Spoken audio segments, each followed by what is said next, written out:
Mosjid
কালিমাতে শুকর আদায় করি মহান রবের দরবারে যে মহান আমাকে আপনাকে কবুল করেছেন। কালিমাতে শুকর আদায় করে বলি আলহামদুলিল্লাহ।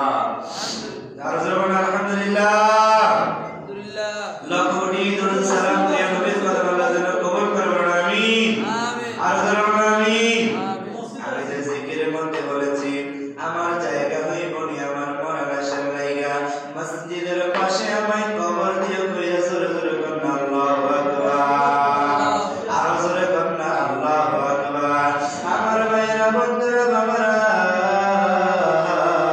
কাজী নজরুল ইসলাম ক্লাস 8 পাস কি pass class 8 pass Kazi Nazrul Islam আমাদের জাতীয় কবি।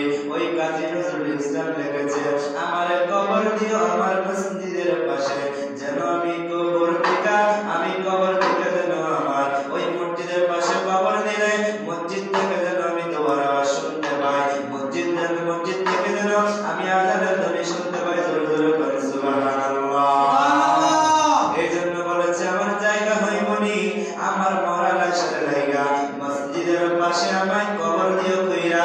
মসজিদের পাশে যদি আমার আপনার কবর হয় রে বন্ধু যখন আযান হইব ওই আযানের সময়টা কবর আযাব আমার আল্লাহ বন্ধ করে দিবে। জোরে বলেন সুবহানাল্লাহ। মসজিদের পাশে কবর হলে আপনার কি লাভ রে বাবা বন্ধু? মসজিদে যখন দুরূদ সালাম করা হয় যখন মিলাদ কিয়াম করা হয় যখন কবরবাসীর জন্য দোয়া করা হয় ওই কবরবাসী কবর থেকে সরাসরি মসজিদ থেকে আওয়াজ শুনতে পায়। আর কবরবাসী ডাইকা কয় আল্লাহ আমার ছেলে আমার জন্য দোয়া করতেছে আমার ভাই আমার জন্য দোয়া করতেছে আমার পূর্বপুরুষ আমার জন্য দোয়া করতেছে আমার আহলে বাইত পরিজন আমার জন্য দোয়া করতেছে। আল্লাহ দোয়ার উসিলা কইরা আমারে মাফ কইরা দাও। আমার আল্লাহ বলে যা যা তোর সন্তান তোর জন্য দোয়া করেছে তোর ভাই তোর জন্য দোয়া করেছে তোর আহলে বাইত পরিজন তোর জন্য দোয়া করেছে। আমি আল্লাহ সাক্ষী হইয়া গেলাম আমার ফেরেশতাদেরকে সাক্ষী নিয়া আমি আল্লাহ তোমার জীবনের গুনাহগুলো মাফ করিয়া দিলাম।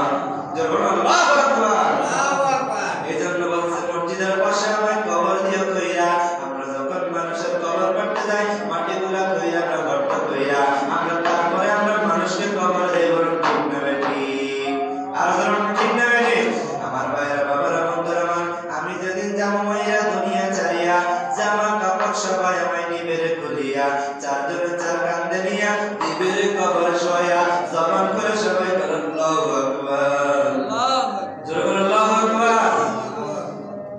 আমি যেদিন আপনি যেদিন দুনিয়া থেকে চলে যাবেন আপনার বাবা আপনার জরুর যখন চলে গেছে তাদেরকে যখন আমরা কবরে শোয়াইছি রে বন্ধু তাদের শরীর থেকে দামি দামি পোশাকগুলো খুলিয়া রেখে দিয়েছি। পোশাকগুলো কাটিয়া তিন টুকরা পাঁচ টুকরা সাদা কাপড় পরাইয়া অন্ধকার কবরের বাসিন্দা সাদা কাপড়ের প্যাকেট বানাইয়া মসজিদের পাশে চার পেয়ারা চালকি আছে রে ওই পালকি টাকা দিয়ে চড়াইয়া হাজার মাঠে জানাজার নামাজ শেষ কইরা চার কাঁধে নিয়ে 10 কদম করে 40 কদম করিয়া গনিয়া কবরের মধ্যে ঢুকাই দিছে। কথা কোন ঠিক না বেটি? জোরে ঠিক না বেটি? মানুষ কই যায় রে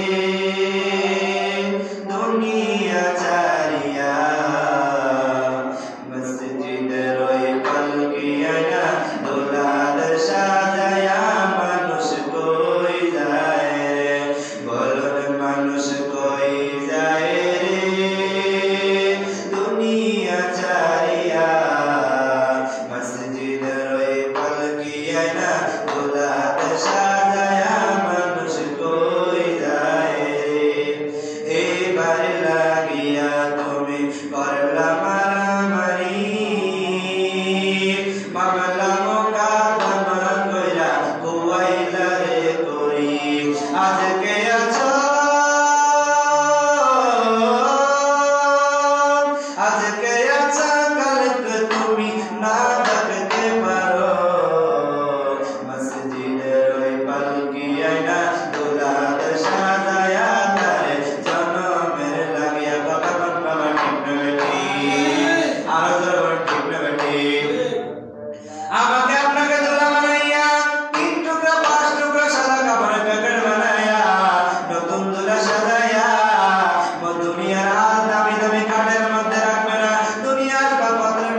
কথা বলুন ঠিক না বেঠিক? আর জোরে বলুন ঠিক না বেঠিক? ওই কবরের বন্ধু, ওই কবরের সাথে যদি নবীকে বানাও, অন্ধকার কবরে আমার নবী মদিনা হতে নূর নিয়া আপনার আমার অন্ধকার কবর আলোকিত করিয়া দিবে। আল্লাহু আকবার। আমার ভাইরা বাবার বন্ধুরা, আজকে যে টপিকসের উপর কথা বলবো সেটা হলো রাসূলুল্লাহ সাল্লাল্লাহু আলাইহি সাল্লামের মুজিজা সম্পর্কে। আল্লাহ রাব্বুল আলামিন হাকামুল হাকিমিন কোরআনুল কারীমের 30 সূরা আল-নাসর মধ্যে আমার আল্লাহ জানিয়ে দিয়েছে, ওয়া রাফা'না লাকা যিকরা। হে হাবিব, হে আমার বন্ধু, দুনিয়ার যত বড় চেষ্টা করবে আপনার সারা, আপনার চাচা, আপনার পরিবারের সদস্যরা আপনাকে যত চেষ্টা করবে, আপনার জিকির, আপনার শান আমি আল্লাহ বুলন্দ করিয়ে দিয়েছি। দুনিয়ার মোল্লা মুন্সি বলবে, আপনার চাচা, আপনার পরিবারের সদস্যরা যত চেষ্টা করবে বলবে, আপনার মর্যাদা কমাইতে পারবে না। কারণ আমি আল্লাহ কোরআনে ঘোষণা দিয়ে দিয়েছি, আপনার চরিত্র, আপনার আখলাক, আপনার সিরাত, আপনার সুরত আমি আল্লাহ, আপনার শান মর্যাদা আমি আল্লাহ বুলন্দ করিয়ে দিয়েছি। আল্লাহু আকবার। আল্লাহ রাসূলুল্লাহ সাল্লাল্লাহু আলাইহি সাল্লামের আকাশ তুমি মর্যাদা যে কেউ ইচ্ছা করলে কেউ কমাইতে পারবে না, কারণ মর্যাদা বাড়াইয়া দিয়েছেন কে? আল্লাহ। আর বলুন কে? যে আল্লাহ রাব্বুল আলামিন তার হাবিবের কথা, তার হাবিবের চরিত্রের কথা, তার হাবিবের সুরতের কথা আমার আল্লাহ কোরআনুল কারীমের মধ্যে বলে দিয়েছে, ইন্নাকা লাআলা খুলুকিন আযীম। হে হাবিব, ও আমার নবী রাহমাতুল লিল আলামিন নবী গো, নিশ্চয় আপনি হলেন মহান চরিত্রের অধিকারী। আপনার চরিত্রের মধ্যে কেউ কোনোদিন কলঙ্ক লাগাইতে পারবে না, কারণ আপনার চরিত্র সম্পর্কে আমি আল্লাহ কোরআনে ঘোষণা করে দিয়েছি। আল্লাহু আকবার। আমার ভাইরা বাবারা বন্ধুরা, রাসূলুল্লাহ নবী এবং রাসূলদের হলো মুজিজা, আর ওলি আল্লাহর হলো কারামাত। জোরে বলুন আল্লাহু আকবার। কারামাত কাউলিয়া হক, ওলিদের কারামাত হলো সত্য, আর নবীদের মুজিজা হলো হক। নবীদের কারামাত সত্য, নবীদের মুজিজা হলো সত্য, আর ওলিদের কারামাত সত্য। জোরে জোরে বলুন সুবহানাল্লাহ। আমার ভাইরা বাবারা বন্ধুরা, এক একটা নবীকে আল্লাহ রাব্বুল আলামিন এক একটা মুজিজা দিয়েছেন। হযরত মূসা আলাইহিস সালামকে আল্লাহ রাব্বুল আলামিন একটা লাঠি দিয়েছেন, এই লাঠির সাহায্যে সে চলতেন। যখন লাঠিটা যখন জমিনে ছড়াইয়া দিত রে, এটা অটোমেটিক্যালি সাফ হয়ে যাইত। সুবহানাল্লাহ।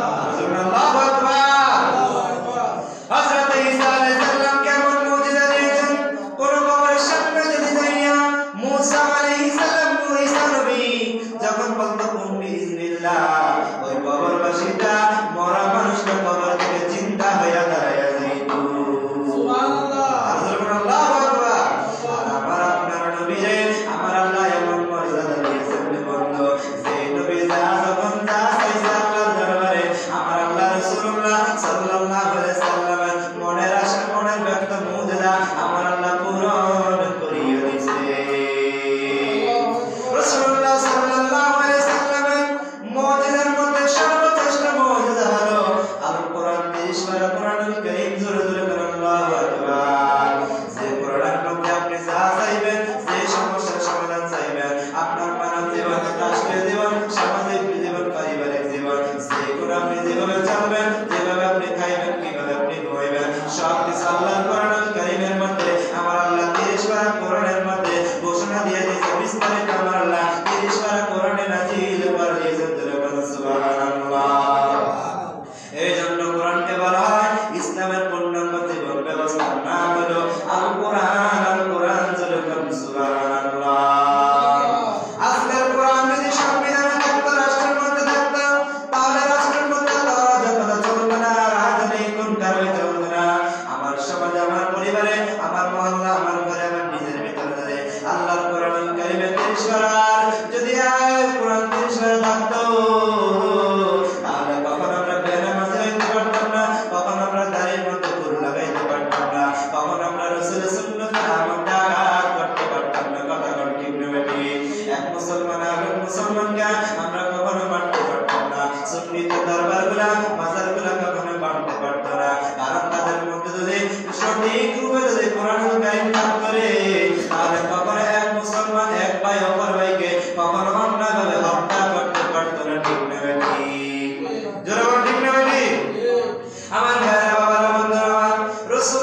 সাল্লাল্লাহু আলাইহি সাল্লামের আপন দাদা পর্যন্ত রাসূলকে দুশমনি করেছে, রাসূলকে কত কষ্ট দিয়েছে, রাসূলকে কত বেইজ্জতি করেছে।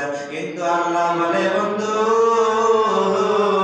আপনি টেনশন করেন না, আমি আল্লাহ হইলাম ইজ্জত সম্মানের মালিক। আল্লাহু আকবার। বলেন ইজ্জতের মালিক কে?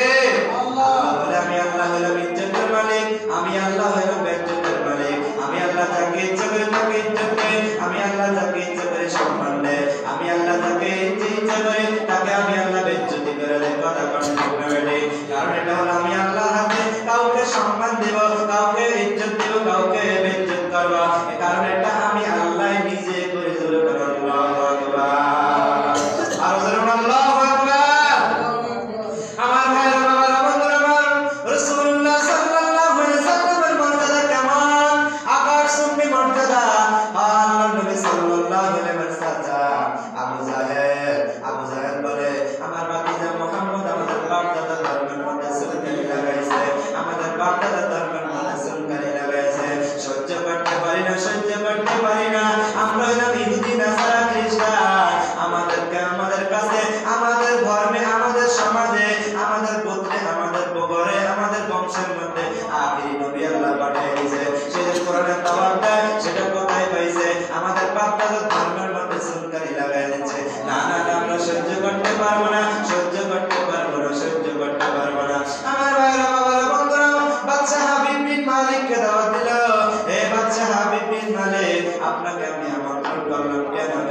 আমার ভাতিজা মুহাম্মদের বিচার করা হবে, আমার ভাতিজা কেন আমাদের বাপ দাদার ধর্মের মধ্যে সুলকানি লাগাইছে এটা আপনি বিচার করবেন। আমরা যতই বিচার করছি, আমরা বিচার করতে বিচার আমরা সম্পূর্ণরূপে বিচার করে পাই না।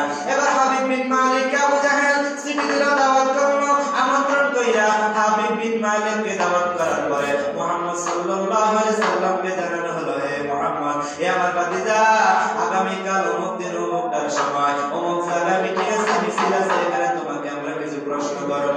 বলে কি প্রশ্ন? বলে বাদশা হাবিব বিন মালিককে দাওয়াত দেওয়া হয়েছে। বাদশা হাবিব বিন মালিককে দাওয়াত দেওয়া হয়েছে। বাদশা হাবিব বিন মালিক তোমার কাছে আসবে, তোমাকে কিছু প্রশ্ন করবে।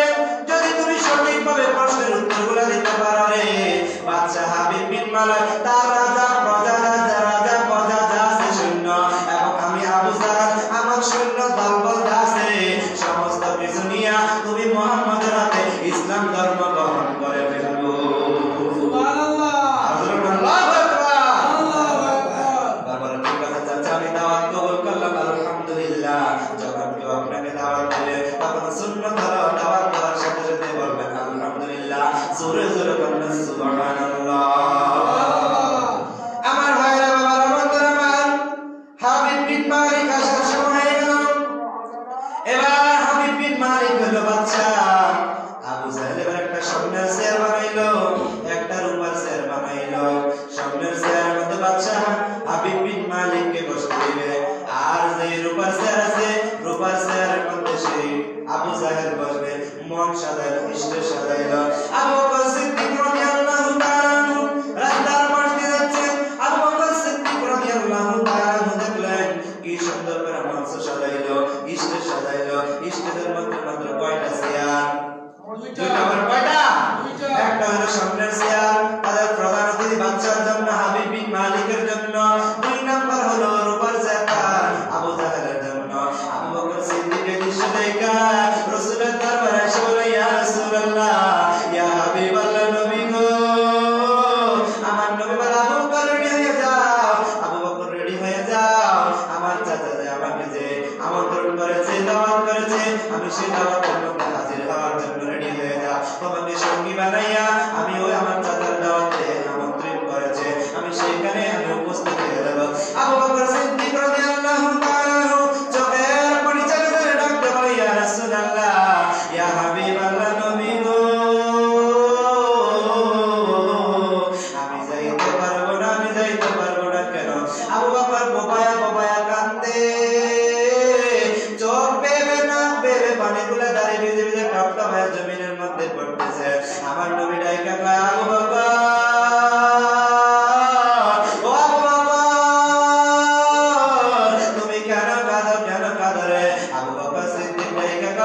রাসূলুল্লাহ ইয়া হাবিবাল্লাহ নবী কই জন্য কাঁদে আপনার দাদা মন সাজাইছে মঞ্চের মধ্যে দুইটা চেয়ার সামনের এবং রূপার সামনের চেয়ারের মধ্যে বসবে বাচ্চা হাবিব বিন মালিক আর রূপা চেয়ারের মধ্যে আপনার চাচা আবু জাহেল আমার নবী বলে চিন্তা কইরো না কারণ সম্মানের মালিক কে কথা বলো সম্মানের মালিক কে আল্লাহ একটু আগে আমি বলেছি সম্মান দেওয়ার মালিক হইল আল্লাহ বিদ্যুৎ করার মালিক হইল আমার আল্লাহ আমার ভাইয়েরা বাবারা বন্ধুরা আমার এবার আল্লাহর নবী হযরত আবু বকর সিদ্দিক রাদিয়াল্লাহু তাআলা কে সাথী বানায় আল্লাহর নবী চলে গেলেন দাওয়াতের মধ্যে যখন যাইলো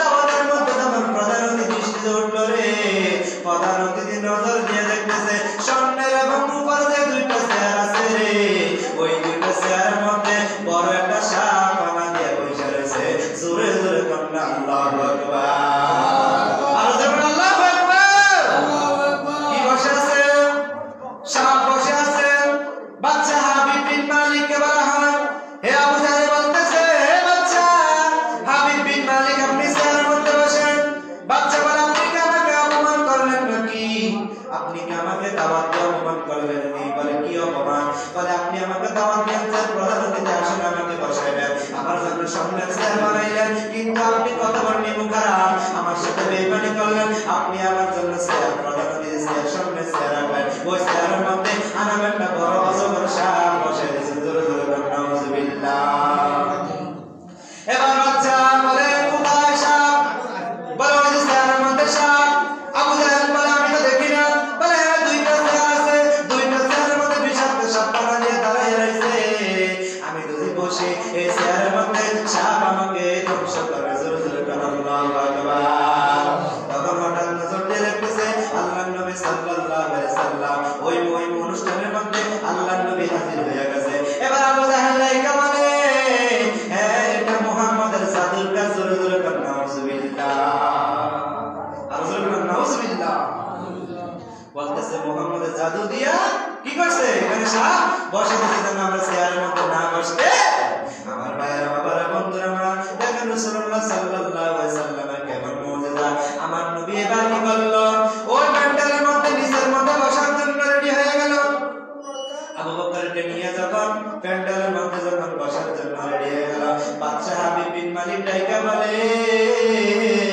মুহাম্মদকে বলে উনি বলে মুহাম্মদের এত নূরানি চেহারা এত সুন্দর ওয়ালা চেহারা ওনাকে নিচে বসা দেওয়া যাবে না আমার যে প্রধান অতিথির যে আসন আছে যে চেয়ার আছে ওই চেয়ারের মধ্যে ওই নূরের মানুষ রাহমাতুল লিল আলামিনকে বসায়া দেন সুবহানাল্লাহু আকবার তাদের ষড়যন্ত্র হলো আমাদের চক্রান্ত হলো যেহেতু চেয়ারের মধ্যে সাপ আছে যদি মুহাম্মদ বসে মুহাম্মদকে ধ্বংস করে ফেলবে আমাদের প্ল্যান সাকসেস হয়ে যাবে কারণ সমস্ত ক্ষমতার মালিক কে রে বাবা কথা বলা কে কারণ সমস্ত ক্ষমতার মালিক কে এই কুদরত লীলা খেলাইছে কে আল্লাহ কথা বলা কে আল্লাহ আমার ভাইরা বাবারা বন্ধুরা আমার এবার রাসূলুল্লাহ সাল্লাল্লাহু আলাইহি সাল্লামকে নিচের থেকে ডাক দিয়ে যখন আল্লাহ এবার নিজের চাচা আবু জাহেল বলে এতক্ষণ পর্যন্ত শত্রুতা নেই বলে হ্যাঁ তুমি বসো আমার নবী প্রধান অতিথি চেয়ারে সামনে চেয়ারে বসে গেল জোরে বলেন সুবহানাল্লাহ এবার নজর দিয়ে দেখতেছে কি রে বাদশা হাবিব বিন মালিক বলছে এটার মধ্যে সাপ আছে বিষাক্ত সাপ রূপার দুটো চেয়ারের মধ্যে সাপ আছে এখন যে মুহাম্মদ আমার ভাতিজা বসে গেছে এখন আমার ভাতিজাকে কামড়ায় না ব্যাপার কি এবার বাদশা হাবিব বিন মালিক পাশের চেয়ারটা যে খালি আছে ওই রূপার চেয়ারের মধ্যে বাদশা হাবিব বিন মালিক বসে গেল সুবহানাল্লাহ দুইটা চেয়ার আছে সেটা কোনো চেয়ার নাই দুইটা চেয়ার তো ভরপুর হয়ে গেল প্রধান অতিথির চেয়ার আমার রাসূলুল্লাহ সাল্লাল্লাহু আলাইহি সাল্লাম বিশেষ অতিথির রূপার চেয়ার হযরতে ইয়া বাদশা হাবিব বিন মালিক বসে গেল এবার আবু জাহেল কোথায় বসবে আবু জাহেলের জায়গা নিচে চলে গেল আল্লাহু আকবার আর ধরুন আল্লাহু আকবার যারা রাসূলের সাথে দুশমনি করবে আমার আল্লাহ টেকনিকে তাদের সাথে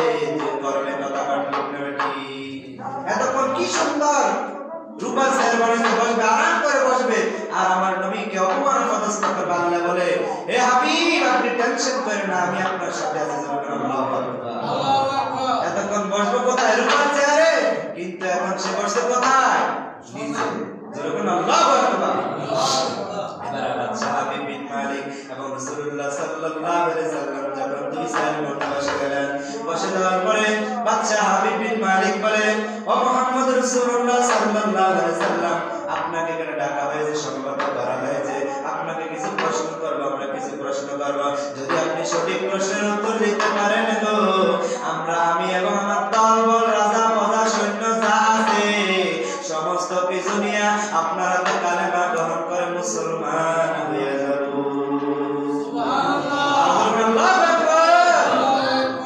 এবার আমার নবী বলে, বাচ্চা হাবিব বিন মালিক, আপনি সম্মানিত লোক, আপনি সফর করে আমাদের দেশে আসছেন, আমাদের গ্রামে আসছেন, আমাদের অঞ্চলে আসছেন, আপনি কি শুনতে চান, কি কথা, কি প্রশ্ন করতে চান? বলে, প্রথম প্রশ্ন হলো রে, আকাশের মধ্যে যে চাঁদ আছে রে, ওই চাঁদটা যদি দুই টুকরা কইরা দেখাইতে পারে, তাহলে আমি আপনার কাছে কালেমা কইরা মুসলমান হয়ে যাব। আল্লাহু আকবার। বলে, শুধু একটা এই কাজটা করলে কি আপনি মুসলমান হবেন? বলে, না না, আপনি তো বলছেন আপনি যা চাইবেন আমি আপনাকে, আপনি যা করতে বলবেন আমি সব করে দেখাবো। বলে, আপনি এটা করেন, তারপরে একের পর এক আমি কি করব, একের পর এক আপনি বলবো, আপনি আমাকে দেখাই দিবেন। আমার ভাইয়ের বাবার বন্ধুরা আমার, বাদশা হাবিব বিন মালিক বলল, আকাশের পূর্ব আকাশে যে চাঁদ আছে, চাঁদটা দুই টুকরা করে দেন। আমার নবী সাল্লাল্লাহু আলাইহি সাল্লাম যখন শাহাদাত আঙ্গুল দিয়ে ইশারা দিল, সাথে সাথে আকাশের চাঁদটা দুই টুকরা হয়ে গেছে। আল্লাহু আকবার। এবার হাবিব বিন মালিক বলে, শুধু দুই টুকরা করলে হবে না গো, দুই টুকরা করলে হবে না, ওই আকাশের চাঁদটা আবার আপনি জোড়া লাগায় দেন।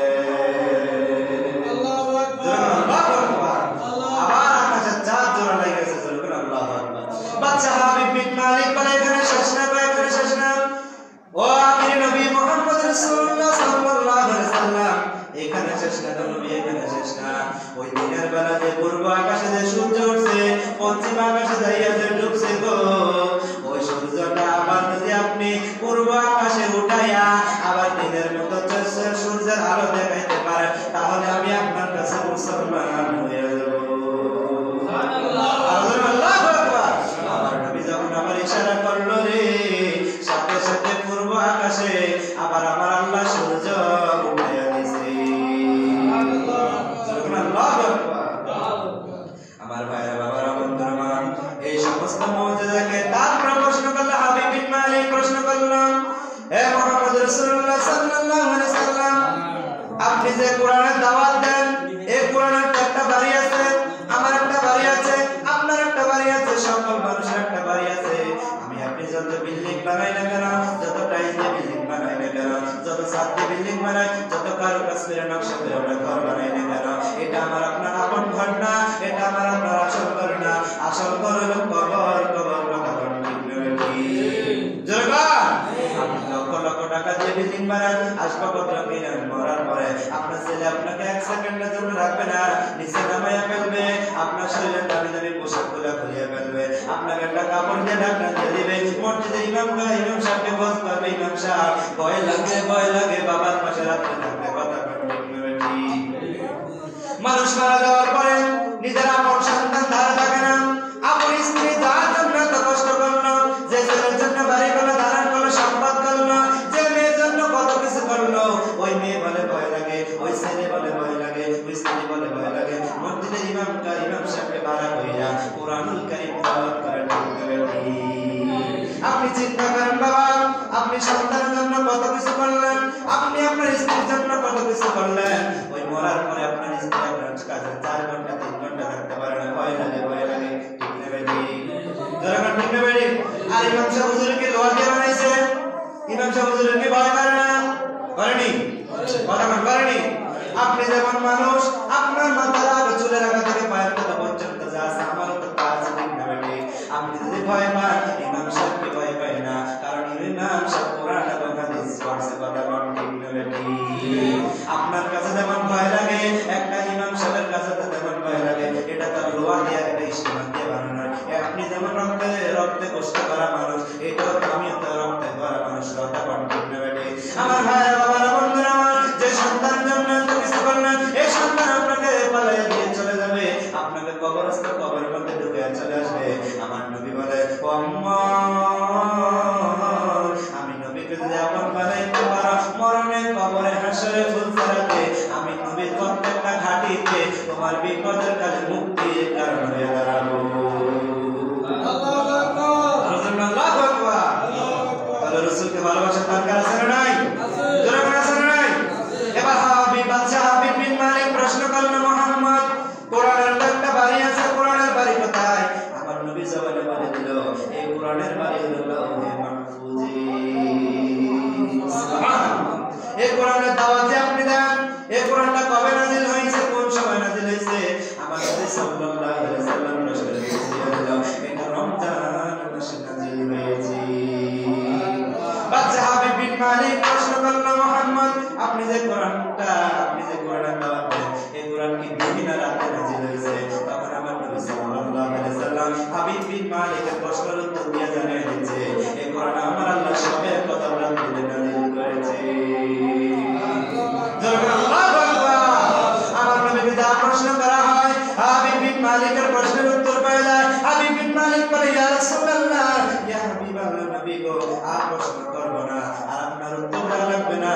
আমার সৈন্য, আমাকে এবং আমার সৈন্য যা আছে সবাইকে আপনি কালেমা পড়ে মুসলমান বানায় দেন। আবু জাহেল কয়, কি রে বাদশা হাবিব বিন মালিক কেন মুহাম্মাদের বিচার করার জন্য, মুহাম্মদকে জিজ্ঞাসা করার জন্য। এখন বাদশা হাবিব বিন মালিক যেন মুসলমান হয়ে গেল। বাদশা হাবিব বিন মালিক তাইকে বলে যে মুহাম্মদের কথা কোরআনে আছে, যে মুহাম্মদের কথা এত সুন্দর কোরআনের দাওয়াত দেয়, এত নূরের একটা মানুষ, এত সুন্দর একটা মানুষ। এই মানে আমি ওই যখন আমি আমার বাসা থেকে যখন রওনা হয়েছি, তখন আমি চিন্তা করে আসছি, তখন আমি বিশ্রাম নিয়ে আসছি, যদি আমার প্রশ্নের উত্তরগুলো হুবহু দিতে পারে, আমি মুহাম্মদের হাতে কালেমা পড়ে মুসলমান হয়ে যাব। ইয়া রাসূলুল্লাহ, ইয়া হাবিবাল্লাহ, নবী গো আপনি আমাকে কালেমা পড়ে আমাকে মুসলমান বানায় দেন। আমার নবী বলে পড়েন, লা ইলাহা ইল্লাল্লাহু মুহাম্মাদুর রাসূলুল্লাহ সাল্লাল্লাহু আলাইহি ওয়াসাল্লাম। জোরে জোরে বলি ইয়া রাসূলুল্লাহ। আমার নবীকে আমার আল্লাহ কেমন মুজিজা দিয়েছেন, কেমন মুজিজা দিয়েছেন। অন্যান্য নবীদের কেমন আল্লাহ হাউজে কাউসার পানি ফেলাইতে দিবেন না, দায়িত্ব দিবেন না। হাউজে কাউসার পানি ফেলানোর দায়িত্ব আমার নবীকে দিয়েছেন। সমস্ত নবী এবং নবীর উম্মতরা কিয়ামতের ময়দানে নাফসে নাফসে বলে কাঁদবে, শুধু আমার আপনার নবী রব্বি হাবলি উম্মতি বলে কাঁদবে। আপনি তো রাসূলের কাটে প্রেমিক, কাটে উম্মত, রাসূল আমাকে আপনাকে সুপারিশ করে আল্লাহর জান্নাতে নিয়ে যাবে। আল্লাহ যেন আমাদেরকে রাসূলের মুজিজার উপরে বিশ্বাস আকীদা স্থাপন করে দুনিয়া